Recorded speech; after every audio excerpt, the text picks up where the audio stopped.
तो तेरा साथ कोई नहीं देगा ऐसा। महात्मा गौतम बुद्ध ने कई सालों पहले अपने शिष्यों से क्यों कहा था? इसके पीछे का कारण क्या है, कहानी क्या है, इसी के बारे में हम आज के इस वीडियो में जानेंगे।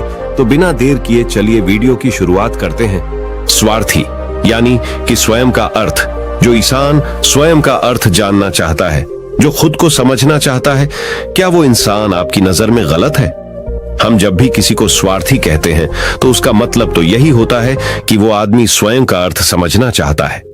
तो फिर वो गलत कैसे हुआ? स्वार्थी शब्द दुनिया की नजर में, समाज की नजर में एक अलग ही नजरिए से समझा जाता है। अक्सर हम अपने आसपास ऐसे बेहद से लोगों को देखते हैं जो स्वभाव से बहुत अच्छे प्रतीत होते हैं, यानी कि सब लोगों की मदद करते हैं, सबसे अच्छा व्यवहार रखते हैं। लेकिन इसके साथ हमने ये भी देखा होगा कि ऐसे लोग जो स्वभाव के अच्छे होते हैं, दूसरों की मदद करते हैं, वो दुखी भी ज्यादा रहते हैं। और जो लोग स्वार्थी होते हैं वो फलते फूलते चले जाते हैं। तो ऐसे में परमात्मा की सत्ता पर उंगली उठाना निश्चित है। लेकिन अगर ये सत्य है तो हमें कौन सा मार्ग अपनाना चाहिए? क्या हम भी दूसरों के जैसे बन जाएं? पता नहीं आप में से कितने लोग ये मानते हैं कि अच्छे लोग जीवन में बहुत दुखी रहते हैं, लेकिन इसके पीछे का सत्य क्या है? अगर हम इसके पीछे का सत्य नहीं जानेंगे, नहीं पहचानेंगे, तो कहीं ना कहीं हमारा अवचेतन मन भी बुराई की तरफ झुक जाएगा।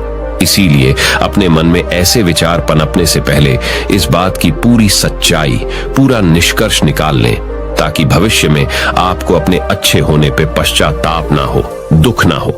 आज की जो बौद्ध कहानी मैं आपको सुनाने वाला हूं, उसमें आपको 5 ऐसे तरीके पता चलेंगे जिसके माध्यम से अगर आप कर्म करते हैं तो आप अच्छे कर्म भी कर पाएंगे और दुखी भी नहीं होंगे।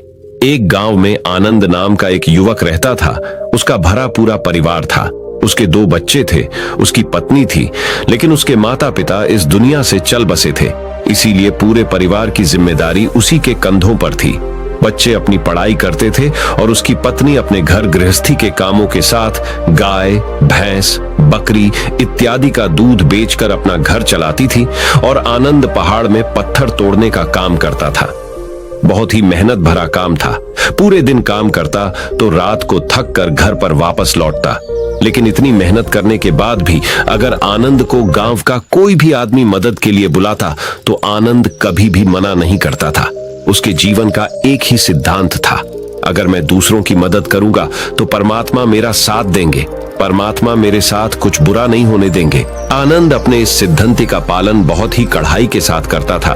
वह इस सिद्धांत पर इतना विश्वास करता था कि अगर कोई बाहर का आदमी उससे मदद मांग ले तो वो अपने घर का काम भी अधूरा छोड़कर उस आदमी की मदद करने के लिए पहुंच जाता था, जिसकी वजह से उसकी पत्नी बहुत परेशान रहती थी।